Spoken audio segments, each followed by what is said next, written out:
അസ്സലാമു അലൈക്കും വറഹ്മത്തുള്ളാഹി വബറകാതുഹു.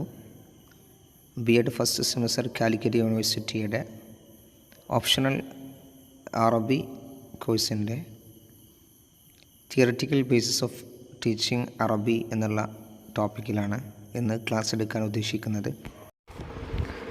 അടുത്ത ചോദ്യം, മൻ ഹുവ മുഅസ്സിസു അൻ-നളറിയ്യത്തുൽ ബന്നാഇയ്യ ഇജ്തിമാഇയ്യ? വൈഗോസ്കിയാണ് അതിൻ്റെ സ്ഥാപകൻ. നളറിയ്യത്തുൽ ബന്നാഇ ഇജ്തിമാഇയ്യയുടെ സ്ഥാപകൻ വൈഗോസ്കിയാണ്. അടുത്ത ചോദ്യം, മൻ ഹുവ Benjamin S Bloom? Benjamin S Bloom കാന ആലിമൻ അമരീക്കിയൻ ഫി മജാലി ഇൽമിൻ നഫ്സി തർബവിയ്യ. മനഃശാസ്ത്രത്തിൻ്റെ മേഖലയിലെ ഒരു അമേരിക്കൻ പണ്ഡിതനാണ് ബെഞ്ചമിൻ എസ് ബ്ലൂം എന്ന് പറയുന്നത്. അദ്ദേഹത്തിൻ്റെ ആശയം പ്രകടിപ്പിച്ചത് വഖദ് ബയ്യന നളറിയ്യതുഹു അല അസാസിൻ നഫ്സിയ്യത്തി ത്വാലിബ്. വിദ്യാർത്ഥിയുടെ മനോനില അനുസരിച്ചാണ് അദ്ദേഹത്തിൻ്റെ സിദ്ധാന്തം അല്ലെങ്കിൽ തിയറി അദ്ദേഹം രൂപീകരിച്ചത്. ബഅ്ലുൽ വസാഇലി ലി തൻമിയത്തിൽ മഹാറത്തിൽ ഇസ്തിമാ. ലിസണിങ് സ്കില്ല് ഇംപ്രൂവ് ചെയ്യാനുള്ള മാർഗങ്ങൾ: ഒന്ന്, സർദുൽ ഖിസ്സ, കഥ പറയുക. ഇസ്തിമാഉൽ അഹാദിസി വൽ അഖ്ബാരി വൽ മുനാഖഷ, കോൺവെർസേഷന്, അതുപോലെ തന്നെ ന്യൂസ്, അതുപോലെ തന്നെ സംഭവങ്ങൾ, അതുപോലെ അതൊക്കെ കേൾപ്പിച്ചു കൊടുക്കുക. അതുപോലെ തന്നെ മറ്റൊരു ഇലക്ട്രോണിക്കലായിട്ടുള്ളൊരു ഉപാധികളാണ് റേഡിയോ, അതുപോലെ തന്നെ ടെലിവിഷനിൽ താലീമി എഡ്യൂക്കേഷണൽ TV, അതിൽ ഫിലിം കാണിച്ചു കൊടുക്കാം, അങ്ങനെയൊക്കെ കേൾപ്പിച്ചു കൊടുക്കാം. ഉസ്തുവാനത്ത് പറഞ്ഞാൽ റെക്കോർഡ് ചെയ്ത് കേൾപ്പിച്ചു കൊടുക്കുക. മഅമലുൽ ലുഗ, ലാംഗ്വേജ് ലബോറട്ടറിയിൽ പെടുന്ന മുസജുൽ ശരീത്ത, ടൈപ്പ് റെക്കോർഡുകൾ, മിസ്മാ, ഹെഡ്ഫോൺ, ഇങ്ങനെ ഈ മാർഗ്ഗങ്ങളൊക്കെ ഉപയോഗിച്ചുകൊണ്ട് കേൾവി ലിസണിങ് സ്കില്ല് ഇമ്പ്രൂവ് ചെയ്യാൻ പറ്റും. പിന്നെ ഒരു ഗ്രൂപ്പാക്കി തിരിച്ചുകൊണ്ട് പരസ്പരം അങ്ങോട്ട് സംസാരിപ്പിച്ച് കോൺവെർസേഷനൊക്കെ നടത്തി അങ്ങനെയൊക്കെ ഇമ്പ്രൂവ് ചെയ്യാൻ പറ്റുന്ന ഒരു സ്കില്ലാണ് ലിസണിങ് സ്കില്ല് എന്ന് പറയുന്നത്. ഇനി ഒരുപാട് ഉപാധികളുണ്ട്, നിങ്ങൾക്ക് കണ്ടെത്താവുന്നതാണ് ഇൻഷാ അല്ലാഹ്. അടുത്ത ചോദ്യം, അത്തഅലീമുൽ ഇലക്ട്രോണി മാ ഹുവ? എന്താണ് തഅലീമുൽ ഇലക്ട്രോണി എന്നതാണ്. അത്തഅലീമുൽ ഇലക്ട്രോണി ഹുവ നൗഉൻ മിൻ അൻവാഇ തഅലീം.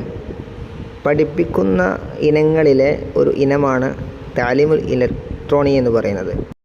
യഅ്തമിദു ബിശക്ലിൻ അസാസിയിൻ അലാ വസായിലി ടെക്നോളജിയ. ടെക്നിക്കൽ മാർഗങ്ങളിലൂടെ അടിസ്ഥാനപരമായി അതിൻ്റെ രൂപം ഉള്ളത് അല്ലെങ്കിൽ അവലംബിച്ചിട്ടുള്ളത്. വൽ മുറാദു ബിഹി, അതുകൊണ്ട് ഉദ്ദേശിക്കുന്നത് തഅലീമു ബിസ്തിഖ്ദാമിൽ വസായിലിൽ ഇലക്ട്രോണി വശബക്കത്തിൽ ആലമി വൽ ഹാസൂബ് വൽ ജവ്വാൽ. ഫോണ് പോലെ, അതുപോലെ തന്നെ കമ്പ്യൂട്ടർ പോലെ, വെബ്സൈറ്റ് പോലെയുള്ള ഇലക്ട്രോണിക് മാധ്യമങ്ങൾ ഉപയോഗിച്ചുകൊണ്ട് പഠിപ്പിക്കുക എന്നതാണ് മൊത്തത്തിൽ തഅലീമുൽ ഇലക്ട്രോണി കൊണ്ട് ഉദ്ദേശിക്കുന്നത്. അതുമാത്രമല്ല, ഹു ഇസ്തിഖ്ദാമു ടെക്നോളജിയ ലിത്തംകീനിൻ നാസി മിനത് തഅല്ലുമി ഫി അയ്യി വഖ്തിൻ വഫി അയ്യി മക്കാന്. ഏത് സ്ഥലത്തു നിന്നും ഏത് സമയത്തും പഠനം ജനങ്ങൾക്ക് സാധ്യമാക്കാൻ ടെക്നോളജി ഉപയോഗിക്കുന്നു. മാ ഹുവ മഅമലുൽ ലുഗ വഫവായിദുഹ? എന്താണ് മഅമലുൽ ലുഗ? ലാംഗ്വേജ് ലബോറട്ടറി, അതായത് ലാംഗ്വേജ് ലാബ് എന്ന് പറയുന്നത് എന്താണ്? ലിക്കുല്ലി ലുഗത്തിൻ അസ്വാത്തുൻ ഖാസ. എല്ലാ ഭാഷയ്ക്കും പ്രത്യേകമായ ശബ്ദമുണ്ട്. തഖ്റുജുൽ അസ്വാത്തു മിൻ അഫ്വാഹിന. ആ ശബ്ദങ്ങൾ പുറത്തു വരുന്നത് നമ്മുടെ വായയിൽ നിന്നാണ്. വലക്കിൻ ലിക്കുല്ലി സൗത്തിൻ മഖ്റജുൻ ഖാസ.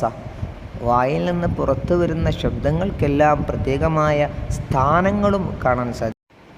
യഹ്താജു ത്വലബതു ഇല ഇർഷാദാത്തി ലിനുത്ഖിൽ കലിമാത്തി വൽ ഹുറൂഫി സ്വഹീഹൻ.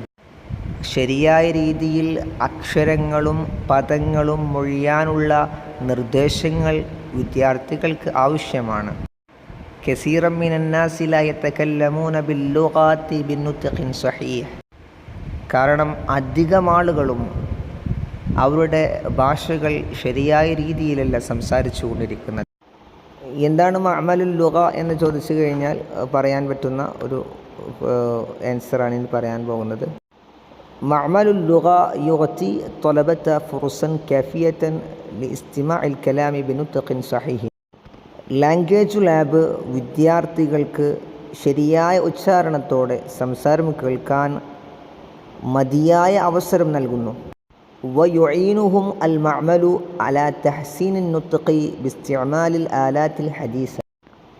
ആധുനിക സാങ്കേതിക ഉപകരണങ്ങളുടെ ഉപയോഗം കൊണ്ട് ഉച്ചാരണം മനോഹരമാക്കാൻ മഅമൽ ലുഗ ലാംഗ്വേജ് ലാബ് സഹായിക്കുന്നു. മഅമലുൽ ലുഗ മുഖയ്യിദത്തുൻ ബിൽ കമ്പ്യൂട്ടർ. ലാംഗ്വേജ് ലാബ് കമ്പ്യൂട്ടർ വൽക്കരിച്ച ഒന്നാണ്.